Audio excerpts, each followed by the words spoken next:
नहीं आएगा तुमको। जब योगी अपने मठ में चले जाएंगे, मोदी पहाड़ों में चले जाएंगे, जब कौन आएगा? हम नहीं बोलेंगे, याद रखो, हमेशा योगी मुख्यमंत्री नहीं रहेगा, हमेशा मोदी प्रधानमंत्री नहीं रहेगा।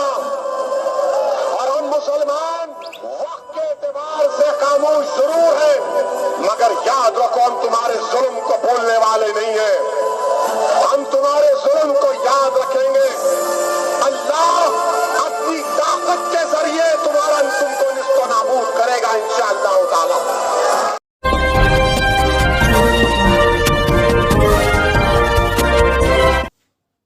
दोस्तों, मैं Arif Khan, crime exposure news room से। दोस्तों, ये हैं असदुद्दीन ओवैसी। इन्हें पूरा हिंदुस्तान जानता है। अभी जो कुछ आपने सुना, हो सकता है कि ये आम मुसलमानों के लिए या कम पढ़े लिखे मुसलमानों के लिए उत्साहवर्धक हो या उनको खुश करने के लिए काफ़ी हो, लेकिन समझदार मुसलमान और अच्छे इंसान जानते हैं कि इस प्रकार के बयान जो हैं सिर्फ वोट पोलराइज करने के लिए होते हैं, और वो भी उन वोटों को पोलराइज करने के लिए ये काम कर रहे हैं जिनका नुकसान सीधे अल्पसंख्यकों को हो सकता है। जबकि ये अपने आप को अल्पसंख्यकों का हितैषी कहते हैं, ख़ासतौर से मुसलमानों का हितैषी कहते हैं। और आजकल जिस प्रकार से ये अपने आप को पेश कर रहे हैं, लगता है कि हिंदुस्तान के सबसे बड़े मुसलमानों के नेता यही हैं। कुछ दिन पहले सुरेश चौहान जब यहाँ आए तो आज़म खान ने इनके बारे में जो कुछ कहा था वो भी सुनिए कि उन्होंने RSS का एजेंट इन्हें बताया था। ये हैं सुरेश चौहान, सुदर्शन टीवी के एंकर, एडिटर या मालिक जो चाहें इन्हें कह सकते हैं। ये हमेशा मुसलमानों, इस्लाम और अल्पसंख्यकों के खिलाफ जहर उगलते हैं। एक बार ये रामपुर पिछली सपा सरकार में जब आए थे तो इन्होंने आज़म खान का एक लंबा चौड़ा इंटरव्यू किया था।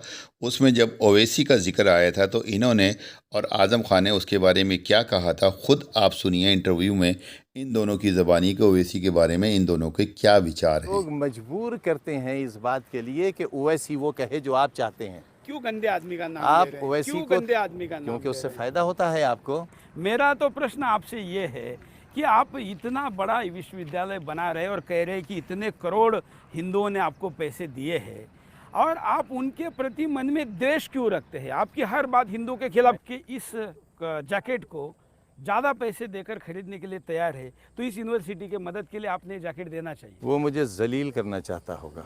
नहीं, जलील के लिए अगर नहीं। उसे देना है तो बगैर इस जैकेट के लिए देगा। हाँ, लेकिन क्योंकि वो घटिया आदमी है, वो मेरी जैकेट खरीदना चाहता है, इसलिए ऐसे घटिया आदमी की कोई मदद आपको नहीं ऐसा की जा क्यों सकती। लगता है कि लोग आपके नहीं, खिलाफ है, जो आपके किसी कपड़े का- उतारना जो चाहते किसी हैं? का लिबास खरीदते हैं, किसी के कपड़े खरीदते हैं, और फिर ये देखते हैं पैंट उठाकर कि इसमें बाईं टांग थी, इसमें दाहिनी टांग थी, और ये देखो इसमें क्या क्या था। इससे सम्मान नहीं आपको बढ़ता। क्यों लगता है हमेशा कि आपके खिलाफ, आपके पार्टी में भी आपके खिलाफ षड्यंत्र हो रहा है, ऐसा आपको लगता है? आपके मैंने तो कभी नहीं कहा, आप कह रहे हैं। नहीं, आप खुद आप तो कह रहे हैं ना कि अमर सिंह को आपकी इच्छा के बगैर ले लिया, तो आपके खिलाफ हो ही रहे हैं। बहुत से काम इच्छा के बगैर होते हैं। पार्लियामेंट्री बोर्ड में अक्सरियत से जो तय हो जाए, मेरा रेजोल्यूशन है, मेरा रेजोल्यूशन। लेकिन आप मुसलमानों से चंदा लेते नहीं, ऐसा भी सुना है। घटिया से नहीं लेता।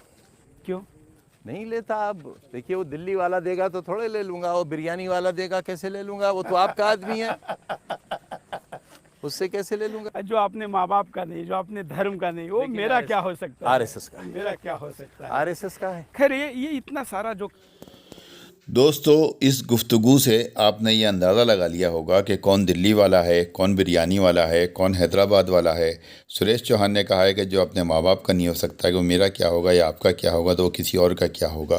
दूसरी बात, आज़म खान ने साफ साफ कहा है कि वो RSS का है। तो कौन RSS का है, इसका अंदाज़ा आप सीधा इसमें लगा सकते हैं कि किसके बारे में ये इशारे किए गए हैं।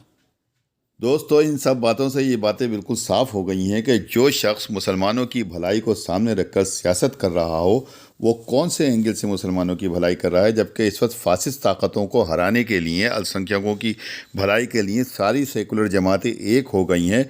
तब ओवैसी साहब बिहार में टांग अड़ाने पहुँच जाते हैं, लेकिन वहाँ पर उनकी दाल थोड़ी सी गलती है, उनके 3-4 MLA आ जाते हैं, लेकिन सरकार जो सेकुलर ताकतें बनाना चाहती थी उनकी नहीं बन पाती हैं, और बनती उन्हीं फासिस्ट ताकतों की हैं। उसके बाद बंगाल पहुंच जाते हैं जहां उनकी दाल नहीं गलती, और वहां फासिस्ट ताकतों को मुँह की खानी पड़ती है और सेकुलर पार्टी अपनी सरकार बनाती है। अब उन्होंने यूपी में अपनी टांग अड़ा रखी है कि किसी न किसी तरीके से वो फासिस्ट ताकतों को मदद पहुंचाएं, चाहे उनकी गाड़ी पर हमला हो या उनके इस प्रकार के बयानबाजी हो जैसे कि अभी अभी आपने शुरू में सुने, या वो और वोटों को पोलराइज करने के लिए तरह तरह की बातें कर रहे हों। इससे साफ अंदाज़ा ये हो जाता है कि वो बीजेपी की बी टीम माने जा सकते हैं, क्योंकि एक बड़ा सवाल ये बहुत दिन से लोगों के जहन में उठ रहा है कि वो हैं क्या आखिर, मुसलमानों के हमदर्द हैं या बीजेपी की बी टीम। आप खुद अंदाज़ा लगा लीजिए कि वो क्या हैं। इस समय जब उत्तर प्रदेश में चुनाव चल रहा है, उस वक्त उनका ये बयान आना कि पर्दा नशी औरत हिंदुस्तान की प्राइम मिनिस्टर बनेगी, तो अंदाज़ा लगा लीजिए आपके वोट पोलराइज करने के लिए उनका बयान क्या काफ़ी नहीं है। ज़मीं खा गई आसमां कैसे कैसे। दोस्तों, हिंदुस्तान की अजीम गुलकारा लता मंगेशकर का निधन हुआ। उसके बाद में अजीम संगीतकार बप्पी लहरी भी हमें छोड़कर चले गए। बप्पी लहरी संगीत की दुनिया का एक ऐसा नाम है जिन्होंने उसके अंदर जिद्दत पैदा की थी, नयापन लेकर आए थे। डिस्को की शुरुआत उन्होंने की थी। उनको लोग कभी भूलेंगे नहीं, हमेशा उनकी म्यूज़िक के लिए उनको याद करेंगे। एक फ़ौजी भाई ने किस तरह उनको श्रद्धांजलि दी है, सुनिए।